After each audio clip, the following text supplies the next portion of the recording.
Shalom, saya Pastor Hadiar Soadi. Selamat datang di keluarga Allah di ICC Rosemead pada hari ini. Dalam ibadah online yang akan kita adakan, saya percaya saudara akan diberkati, diubahkan, dan dipakai oleh Tuhan. Itulah sebabnya saya mohon supaya saudara persiapkan hati saudara untuk mengizinkan Roh Kudus bekerja dan menjamah hidup saudara. Tuhan memberkati, selamat beribadah.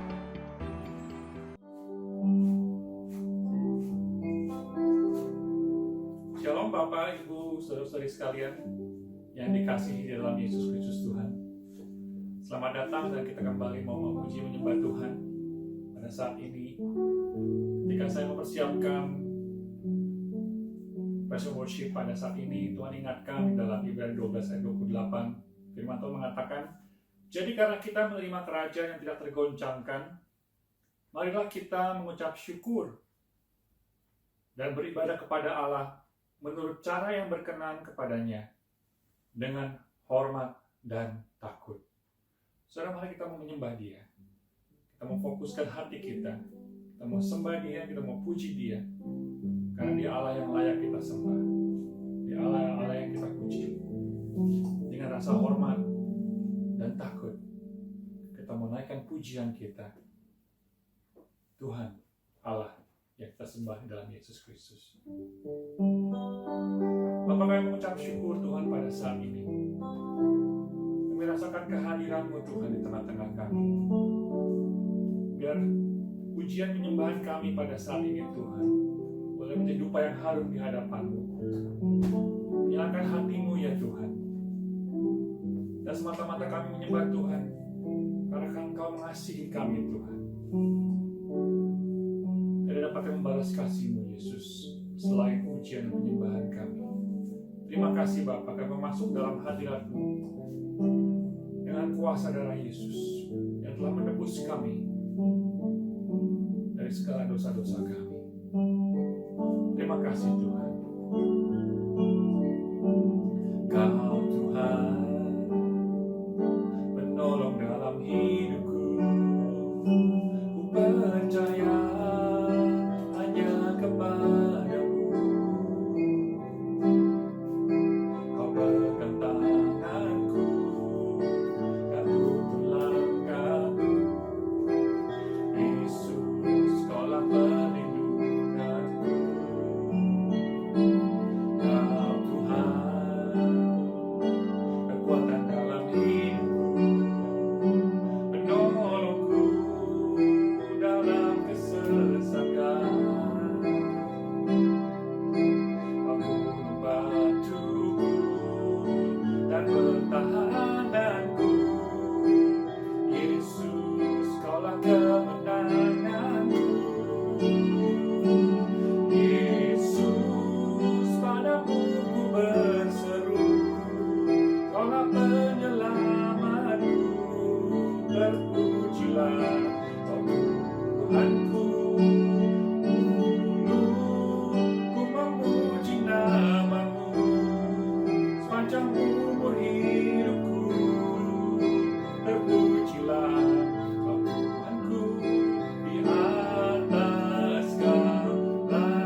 terpujilah Kau Tuhanku. Mulutku memuji nama-Mu sepanjang umur hidupku. Terpujilah Kau Tuhanku di atas segalanya. Sembah Dia Yesus, padamu ku berseru, Kaulah keselamatanku. Terpujilah Kau Tuhanku. Mulutku memuji nama-Mu sepanjang umur hidupku. Terpujilah Kau Tuhanku di atas segalanya.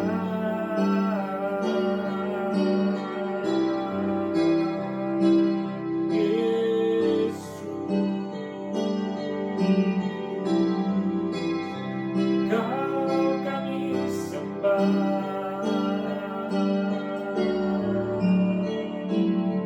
Yesus.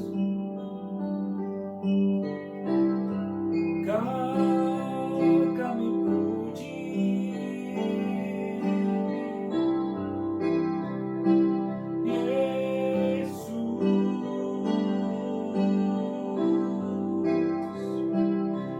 Yesus, padamu ku berseru, Kaulah penyelamatku. Terpujilah Kau Tuhanku. Mulutku memuji nama-Mu sepanjang umur hidupku. Terpujilah Kau Tuhanku di atas segalanya.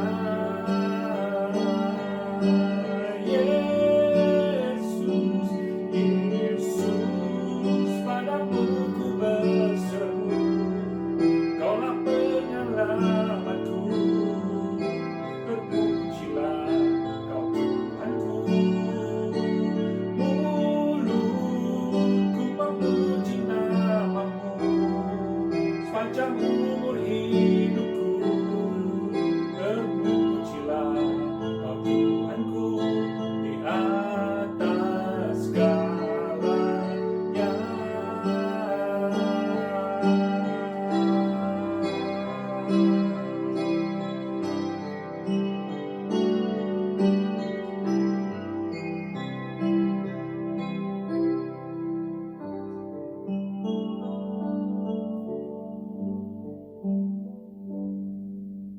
Selamat pagi saudaraku yang kekasih, senang berjumpa kembali di dalam ibadah online pada pagi hari ini.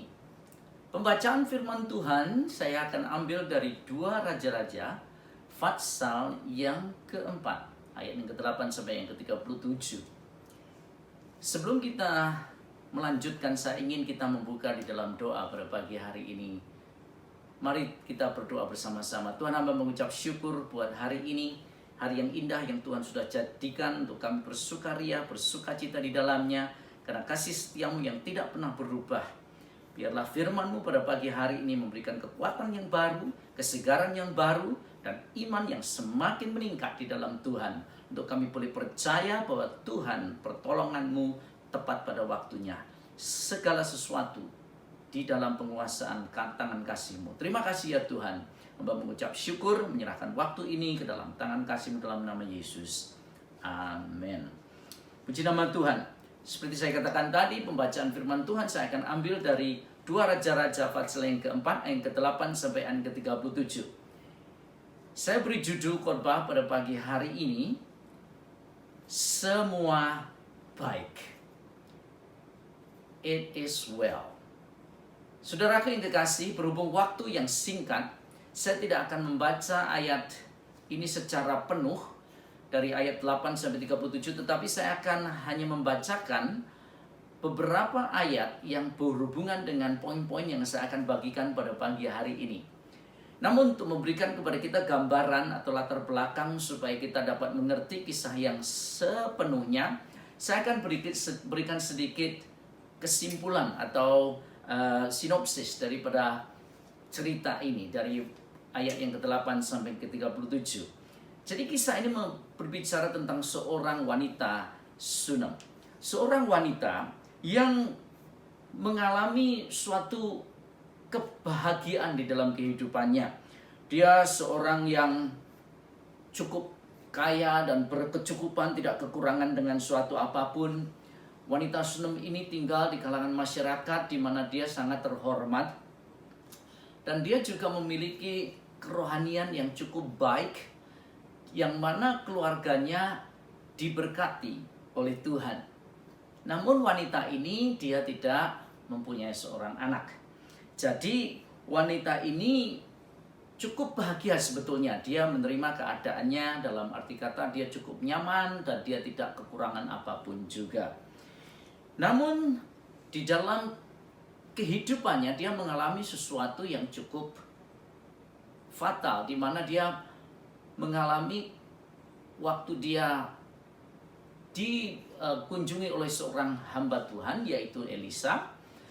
Elisa menanyakan sesuatu kepada perempuan ini, apakah yang dapat aku perbuat kepadamu? Dan wanita ini mengatakan semuanya baik. Dan kemudian Elisa dia bertanya kepada pelayannya, tolong tanya lagi kepada wanita ini apa yang dia perlukan. Dan akhirnya pelayan atau hamba daripada abdi Allah yaitu Elisa mengatakan kepada Elisa bahwa sebetulnya wanita ini dia tidak mempunyai seorang anak. Jadi Elisa dia mengatakan kepada hambanya, besok tahun depan atau waktu yang sudah ditentukan oleh Tuhan, wanita ini akan memiliki seorang anak. Dan akhirnya terjadi seperti apa yang dikatakan oleh Nabi Elisa. Nah, saudara yang kekasih, akhirnya wanita ini memiliki seorang anak dan anak ini bertumbuh dengan baik. Tetapi waktu anaknya wanita ini dia tumbuh menjadi seorang muda atau teenager, remaja, musibah terjadi sehingga anak ini mengalami satu penyakit di mana dia mengatakan satu hari kepada bapaknya, kepalaku sakit, dan akhirnya anak ini meninggal. Jadi waktu anak ini meninggal, wanita ini sangat sedih sekali dan dia pergi ke hamba Tuhan kepada Elisa, dan akhirnya oleh pertolongan Tuhan anak ini kembali dibangkitkan dari kematiannya.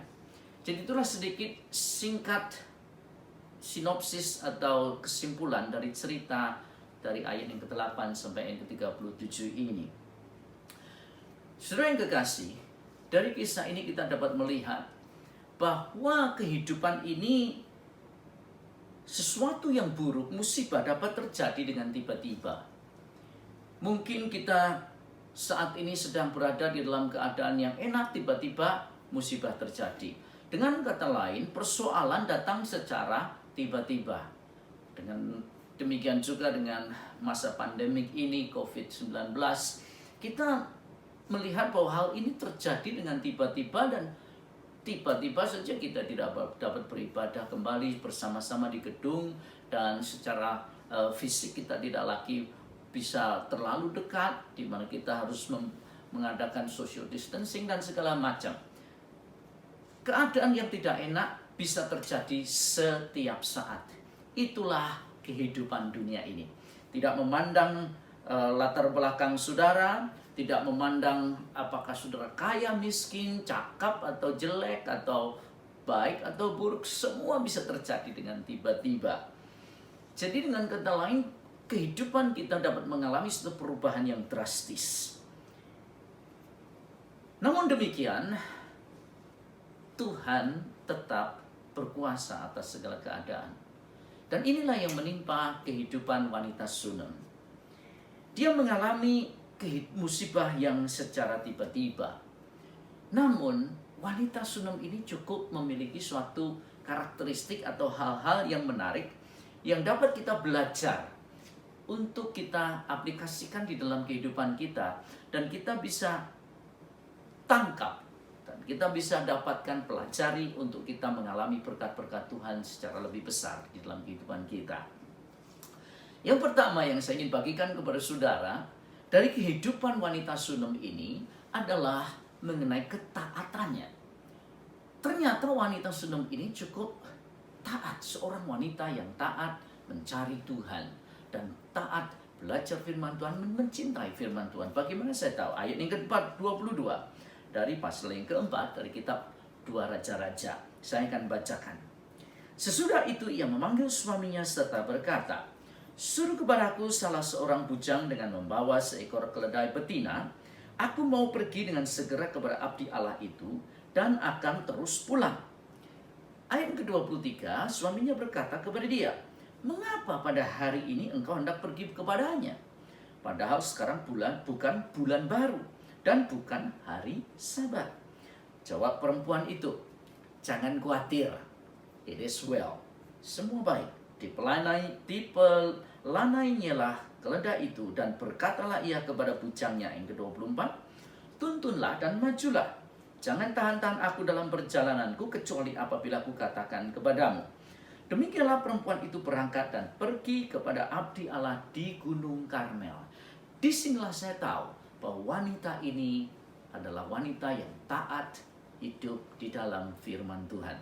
Karena dia langsung tahu di mana abdi Allah itu berada, yaitu di Gunung Karmel. Dan di Gunung Karmel itu, saudaraku, Nabi Elisa dia mengadakan sekolah para nabi. Dan saya percaya bahwa wanita ini sering menghadiri seminar-seminar atau ceramah-ceramah yang diberikan oleh Elisa di dalam sekolah training pelatihan para nabi itu. Itulah sebabnya menarik suaminya mengatakan, "Mengapa kamu mau pergi melihat dia? Padahal hari ini bukan hari Sabat dan juga bukan bulan baru." Namun wanita ini dia katakan, "Semua baik. Semua baik. Saya akan menghadap atau menjumpai abdi Allah itu." Nah, kejadian ini terjadi setelah anaknya meninggal. Jadi, saudaraku yang kekasih, saya melihat di sini sejak dia mengalami musibah ini, saudaraku, tidak terjadi secara semalam untuk imannya itu menjadi kuat. Tidak. Tetapi wanita ini sudah hidup di dalam ketaatan Tuhan. Jadi hal yang pertama yang dapat kita belajar dari wanita Shunem ini adalah ketaatannya kepada Tuhan. Ketaatannya kepada firman Tuhan atau her devotion. Devotionnya kepada Tuhan itu sangat-sangat kuat. Bagaimana kita melihat bahwa dia sungguh-sungguh taat di dalam firman Tuhan. Dia mengatakan kepada suaminya, "Semuanya baik. Jangan khawatir." Luar biasa sekali. Jadi saudaraku, kita perlu untuk berakar dan tertanam di dalam firman Tuhan. Sejak kita menerima Yesus Kristus, kita harus menjadi murid Tuhan. Itulah sebabnya ada pepatah bahasa Inggris mengatakan, "Be a student of the Bible when you have accepted Christ in your heart." Menjadi murid Tuhan, itulah panggilan Tuhan sejak kita menerima Yesus Kristus sebagai Tuhan dan Juru Selamat kita. Dari situlah kita bisa belajar untuk taat kepada Tuhan kalau kita berakar dan tertanam di dalam firman Tuhan. Kolose pasal yang kedua ayat yang ke-6 dan ke-7 mengatakan, "Kamu telah menerima Kristus Yesus Tuhan kita, karena itu hendaklah hidupmu tetap berakar di dalam Dia. Hendaklah kamu berakar di dalam Dia dan dibangun di atas Dia. Hendaklah kamu bertambah teguh dalam iman yang telah diajarkan kepadamu, dan hendaklah hatimu melimpah dengan syukur." Jadi ini firman Tuhan mengajarkan kepada kita untuk hidup kita tinggal di dalam Dia sejak kita menerima Yesus Kristus dan semakin berakar di dalam Dia. Karena itulah yang akan mempersiapkan kita untuk menghadapi tantangan, musibah, persoalan yang dapat menimpa kehidupan kita setiap saat. Wanita Shunem ini, dia senang mendengar firman Tuhan. Dia rajin beribadah. Dia tidak pernah ketinggalan ibadah gereja. Dan karena hatinya penuh dengan firman Tuhan, mulutnya mengatakan perkataan yang positif dan yang membangun. Itu sebabnya dia berani mengatakan dan dapat mengatakan, menjawab pertanyaan daripada suaminya, hari ini bukan hari raya atau bulan Sabat. Tetapi wanita ini dia mengatakan, jangan khawatir. Atau di dalam bahasa Inggrisnya dikatakan, it is well. Semua baik. Ketaatan wanita ini, dia berakar di dalam kasih Yesus. Dia berakar di dalam Kristus. Jadi tidak hanya sekedar cukup untuk kita mengenal atau belajar firman Tuhan, tetapi kita harus berakar di dalam kasih. Firman Tuhan yang kita dapatkan, firman Tuhan yang kita ketahui, firman Tuhan yang kita pelajari, itu harus menjadi kehidupan kita. Itulah sebabnya Efesus pasal ketiga yang ke-17, Rasul Paulus mengingatkan kepada jemaat di Efesus, dan saya percaya kepada kita juga, dia mengatakan demikian, sehingga oleh imanmu Kristus diam di dalam kamu, di dalam hatimu, dan kamu berakar serta berdasar di dalam kasih. Jadi dengan kata lain, tidak cukup hanya mengenal Tuhan di dalam pikiran kita sebagai pengetahuan saja, tetapi kita harus berakar di dalam kasih Kristus. Firman itu menjadi kehidupan yang nyata di dalam hidup kita. Wanita ini sangat taat, karena dia berakar dan tertanam di dalam firman Tuhan, dan dia berakar di dalam kasih Tuhan. Dia percaya bahwa firman Tuhan itu tidak pernah gagal. Dia percaya bahwa firman Tuhan itu tidak berubah, bahwa firman Tuhan itu ya dan amin. Pelajaran yang kedua yang saya ingin bagikan kepada saudara dari kehidupan wanita Sunem ini adalah mengenai komitmennya. Kalau pertama mengenai ketaatannya, sekarang mengenai komitmennya. Komitmen kepada siapa? Kepada Tuhan tentunya. Yang pertama, bagaimana saya tahu saudaraku hal ini? Ayat yang ke-10 dikatakan demikian dari 2 Raja-Raja pasal yang ke-4.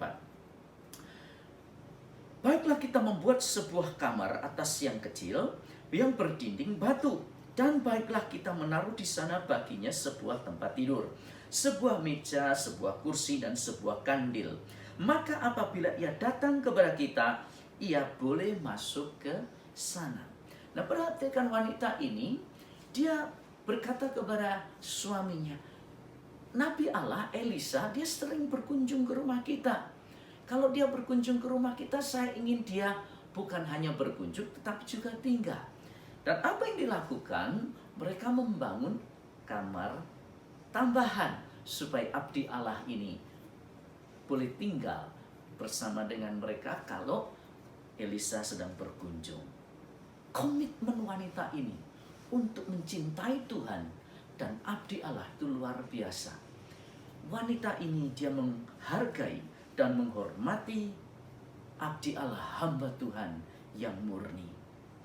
Saudara yang kekasih, saya ingin bacakan dari satu ayat Alkitab di dalam Filipi pasal yang ketiga, ayat yang kedua. Demikian bunyinya. Rasul Paulus dia berkata demikian. Cukup keras dia katakan, hati-hatilah terhadap anjing-anjing.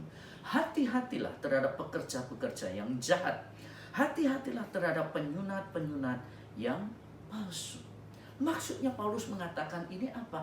Karena banyak orang yang menyebut dirinya hamba Tuhan, pendeta, tetapi tidak hidup sesuai dengan panggilan Tuhan, atau tidak dipanggil oleh Tuhan, hanya untuk mementingkan diri sendiri.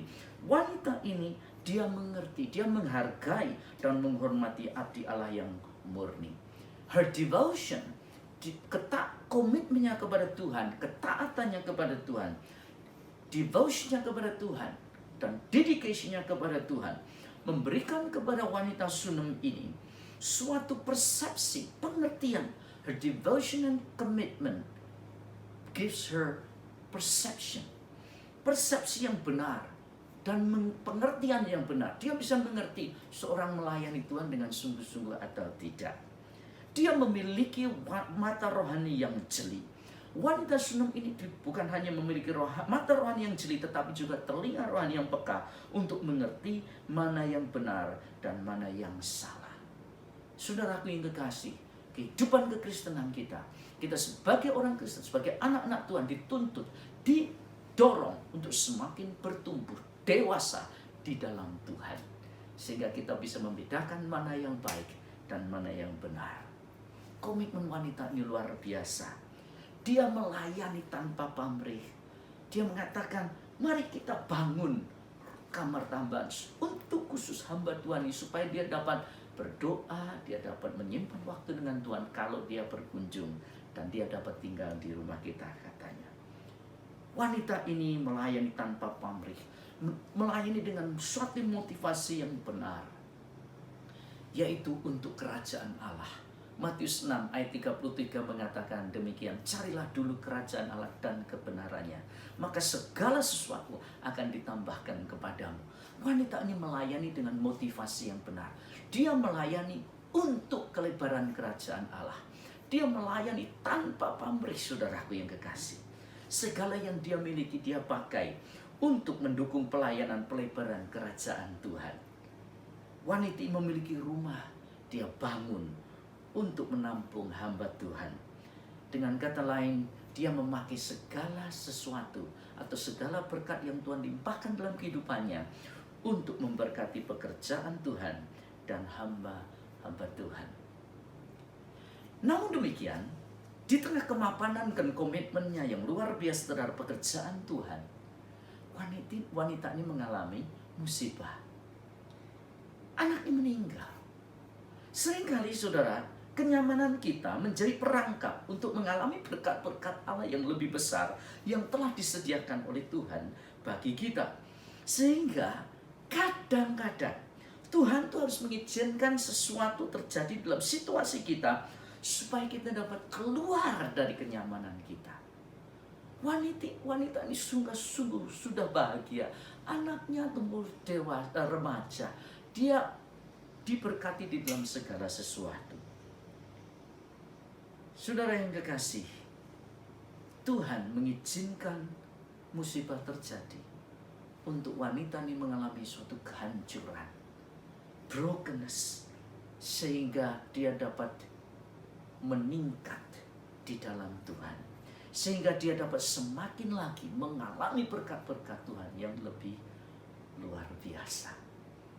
Wanita ini mengalami musibah yang membuat dia menjadi desperate, mengalami suatu keadaan yang terjepit. Bukan untuk mencelakakan dia, Tuhan izinkan terjadi supaya dia mengalami kehancuran, mengalami keadaan yang terjepit, supaya dia semakin bertumbuh di dalam iman, semakin mengalami berkat-berkat Tuhan yang luar biasa. Bagaimana saya tahu? Di ayat yang ke-26 dikatakan demikian dari 2 Raja-Raja pasal yang keempat. Larilah menyongsongnya dan katakanlah kepadanya. Ini perkataan Nabi Elisa, abdi Allah itu, kepada hambanya Gehazi. Tanya kepada wanita Sunem ini, waktu perempuan Sunem itu sedang dalam perjalanan menuju menjumpai Elisa di Gunung Karmel. Elisa dia mengatakan kepada hambanya, pergi tanya kepada wanita itu, selamatkah engkau? Selamatkah suamimu? Selamatkah anak itu? Jawab perempuan itu, selamat. Luar biasa. Dan sesudah ia sampai ke gunung, dipegangnya lah kaki abdi Allah itu. Tetapi Gehazi mendekat hendak mengusir dia. Lalu berkatalah abdi Allah, yaitu Elisa, biarkanlah dia, hatinya pedih. Seringkali Tuhan, saudaraku, mengizinkan hamba-hamba Tuhan juga tidak mengerti kepedihan, musibah, kehancuran hati kita. Kadang-kadang itu Tuhan izinkan. Karena dikatakan oleh Elisa selanjutnya, karena Tuhan menyembunyikan hal itu kepadaku. Biarkan dia menangis, hatinya sedang pedih. Elisa,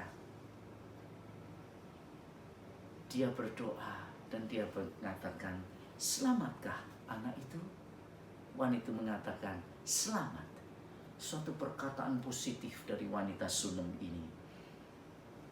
Kehancuran yang kita alami, keterjepitan situasi yang kita ada, seringkali tidak diketahui oleh siapapun juga. Tetapi saudaraku yang kekasih, saya ingin beritahu saudara, Tuhan tahu situasi kita. Tuhan sangat tahu keadaan kita. Karena seringkali hamba Tuhan pun tidak mengerti hati kita. Hanya Tuhan yang tahu. Itulah sebabnya seringkali hal itu terjadi supaya kita tidak memuja, meninggikan hamba Tuhan lebih daripada Tuhan sendiri. Mazmur 121 ayat yang kedua mengatakan, Mazmur 121 yang kedua mengatakan, pertolonganku hanyalah daripada Tuhan. Pertolongan kita sungguh hanya di dalam Tuhan, saudaraku. Di dalam keadaan yang terjepit, wanita ini melakukan sesuatu yang luar biasa, yaitu mengizinkan pikirannya dikuasai oleh firman Tuhan, dikontrol oleh firman Tuhan. Wanita ini tidak mengizinkan situasi dan keadaannya menguasai pikiran dan imannya. Dia mengizinkan firman Tuhan menguasai pikirannya. Itulah sebabnya dia katakan, waktu ditanya mengenai apakah anaknya selamat, dia mengatakan selamat, semua baik. Kita harus dikuasai oleh firman Tuhan. Itulah sebabnya Roma 12 ayat 2 mengatakan, janganlah serupa dengan dunia ini, tetapi hendaklah berubah oleh pembaharuan budimu, diperbaharui oleh firman Tuhan setiap saat. Pikiran kita tidak boleh serupa dengan pikiran dunia ini. Situasi yang sulit tidak berarti tidak ada jalan keluar. Situasi yang susah tidak berarti tidak ada jawaban. Jalan yang buntu tidak berarti tidak ada jalan keluar. Di dalam Tuhan selalu ada jalan keluar. Bagaimana kita mengontrol pikiran kita untuk tidak tenggelam di dalam situasi dan suasana keadaan kita atau masalah kita, yaitu dengan memenuhi pikiran kita dengan firman Tuhan. Kita harus penuhi firman Tuhan, pikiran kita dengan firman Tuhan. Seperti misalnya Bilangan 23 ayat 19 mengatakan, Tuhan bukanlah manusia yang berdusta. Dia bukan manusia yang berdusta. Dia berfirman dan dia pasti melakukan. 1 Petrus 2 ayat ke-24. Oleh bilur-bilurnya engkau sudah sembuh. Dan Tuhan bukan manusia yang berdusta, dia pasti melakukannya. Yesaya 41 ayat ke-10 mengatakan, janganlah takut karena aku menyertai engkau. Aku memegang engkau dengan tangan kananku yang membawa kepada kemenangan. 1 Korintus 10 ayat ke-13 mengatakan, bahwa segala pencobaan yang kita alami itu lazim dialami oleh semua orang. Dan melalui pencobaan Tuhan memberikan kita jalan keluar, membuat iman kita semakin tangguh dan semakin kuat. Roma 8 ayat ke-37, dialah yang membuat kita lebih daripada pemenang oleh dia yang karena dia sangat mengasihi kita. Saudaraku, penuhi pikiran kita dengan firman-firman Tuhan yang membawa kepada kita mengalami kemenangan, mujizat, mengalami berkat yang lebih besar daripada Tuhan. Filipi 4 yang ke-13 misalnya, aku cakap menanggung segala sesuatu di dalam Kristus Yesus yang menguatkan aku. Filipi 4 yang ke-19 dikatakan, Allahku akan mencukupkan segala kebutuhanmu menurut kekayaan dan kemuliaannya di dalam Yesus Kristus. Mazmur pasal ke-23 ayat yang pertama, Tuhan adalah gembalaku, aku tidak akan kekurangan. Saudaraku yang kekasih, penuhi pikiranmu dengan firman Tuhan, sehingga pikiranmu akan menguasai hatimu dan mujizat Tuhan akan terjadi di dalam kehidupan saudara. Saudara yang kekasih, Tuhan tidak pernah gagal di dalam rencananya. Dia tidak juga membiarkan kita terlena di dalam zona kenyamanan kita. Kalau kita sungguh-sungguh hidup di dalam Tuhan dan sungguh-sungguh mau menyenangkan hati Tuhan, rencana Tuhan pasti akan digenapi dalam hidup saudara. Dan kalau saudara terlalu nyaman di dalam hidupmu, Tuhan akan menggoncangkan kenyamanan saudara dan membawa saudara lebih naik lagi melalui situasi dan keadaan yang terjadi di dalam kehidupan saudara. Saudara yang kekasih, jangan takut, jangan khawatir, semuanya baik. Memang kadang-kadang ada waktu di mana ada suatu terputusnya hubungan antara perjalanan kita, iman kita dengan Tuhan, dan jawaban daripada doa kita. Kelihatannya ada sesuatu yang terputus. Dan kadang-kadang keadaan kita kelihatannya berkontradiksi dengan kenyataan yang ada. Tetapi percaya bahwa Tuhan tetap memperhatikan kehidupan kita dan memimpin setiap kejadian yang terjadi di dalam kehidupan kita itu untuk kebaikan kita. Saudara yang kekasih, saya akan akhiri dengan satu cerita. Ada suatu kereta api yang sedang berjalan menempuh dari kota satu kepada kota yang lain. Dan kereta ini dalam satu daerah mengalami badai. Harus menerjang badai yang begitu gelap dan begitu kencang. Hujan keras begitu menerpa kereta ini. Halilintar dapat dilihat dari dalam kereta ini, sehingga semua penumpang melihat dari jendela dari jendela kereta itu. Mereka melihat halilintar dan kilat-kilat yang menyambar, dan bahkan mereka bisa melihat air menggenang itu semakin tinggi, sehingga kelihatannya air itu sudah dekat sekali akan menutupi rel kereta api, yang mana kereta itu berjalan dengan cepat. Di tengah badai yang kencang ini, saudaraku yang kekasih, mereka, para penumpang, heran karena ada seorang penumpang muda, seorang anak kecil yang tidur dengan lelap, yang tidur dengan nyenyak. Dan mereka bertanya, "Hai anak, kenapa kamu bisa tidur nyenyak di tengah-tengah badai yang kencang seperti ini?" Anak itu terbangun, dia katakan, "Kenapa saya harus takut? Semuanya baik kok. Karena Bapakku yang mengendarai kereta ini. Bapakku insinyurnya. Bapakku yang menciptakan, membuat kereta ini untuk dapat melewati semua badai hidup." Saudara yang kekasih, Tuhan pencipta kita. Saudara, kita diciptakan sesuai dengan gambarnya. Tuhan tidak pernah meninggalkan kita, karena kita diciptakan untuk menyenangkan hatinya. Dengan kata lain, semuanya baik. It is well. Kalau kita menyerahkan semuanya kepada Tuhan, segala sesuatu bekerja untuk kebaikan kita, dan nama Tuhan semakin dipermuliakan. Mari kita berdoa. Tuhan, terima kasih kami menyerahkan pemberitaan firman-Mu ke dalam tangan kasih-Mu. Biarlah firman-Mu memberikan kekuatan yang baru dan mujizat terjadi apapun yang mereka hadapi saat ini. Kebutuhan apapun yang anak-anak-Mu hadapi saat ini, Tuhan nyatakan kuasa-Mu di dalam nama Yesus. Amin. Merangkai jagat raya, pencipta alam semesta, pemilik kehidupan yang sanggup menyelamatkan, dialah jalan kebenaran. Kami rindukan kuasa lawatan-Mu, kebangkitan pasti terjadi.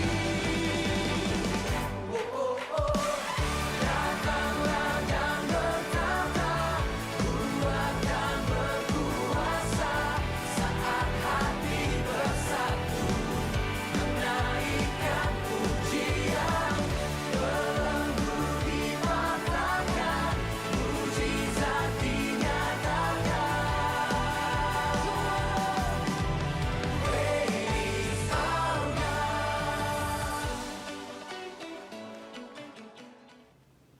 Saya percaya sudah diberkati oleh firman Tuhan hari ini. Harapkan mujizat, harapkan perkara-perkara besar daripada Tuhan. Penuhi pikiran saudara dengan firman Tuhan yang menciptakan yang tidak ada menjadi ada. Mari kita akhiri ibadah kita pada pagi hari ini di dalam doa. Tuhan, hamba mengucap syukur, biarlah mujizat-mujizat-Mu terjadi dalam setiap kehidupan anak-anak-Mu yang memerlukannya. Apapun yang mereka hadapi, situasi dan keadaan apapun juga, biar nama-Mu dipermuliakan melalui pertolongan yang Kau adakan di dalam kehidupan mereka. Biarlah damai sejahtera Allah di dalam Yesus Kristus dan kasih-Nya memenuhi setiap hati kita. dari hari ini sampai Yesus datang kembali. Amin.